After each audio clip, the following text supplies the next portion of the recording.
ಮಾಡ್ತಾರೆ.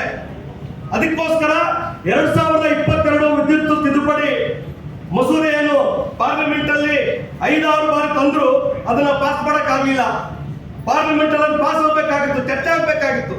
ಆದ್ರೆ ಪಾರ್ಲಿಮೆಂಟ್ ಅಲ್ಲಿ ಪಾಸ್ ಆಗೋದಕ್ಕಿಂತ ಮುಂಚೆನೆ ಕೇಂದ್ರ ಬಿಜೆಪಿ ಸರ್ಕಾರ, ಈಗಿನ ನರೇಂದ್ರ ಮೋದಿ ಅವರ ಸರ್ಕಾರ ಬೇರೆ ಬೇರೆ ರಾಜ್ಯಗಳ ಮೇಲೆ ಒತ್ತಡ ಹಾಕ್ಬಿಟ್ಟು ಅದನ್ನ ಖಾಸಗೀಕರಣ ಮಾಡಕ್ ನೋಡ್ತಾ ಇದ್ದಾರೆ.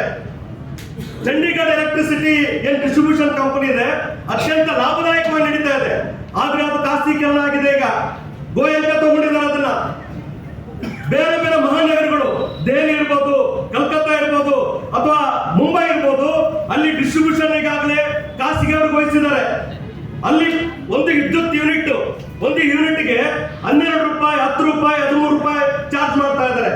ಅಂದ್ರೆ ಅತ್ಯಂತ ದುಬಾರಿ ದರದಲ್ಲಿ ನಾವು ಈಗಾಗಲೇ ನೋಡ್ತಾ ಇದ್ದೀವಿ. ಸೊ ಈಗ 2025 ಏನು ತಿದ್ದುಪಡಿ ದರ ಕೊಟ್ಟಿದ್ದಾರೆ, ಈಗಾಗಲೇ ಹಲವಾರು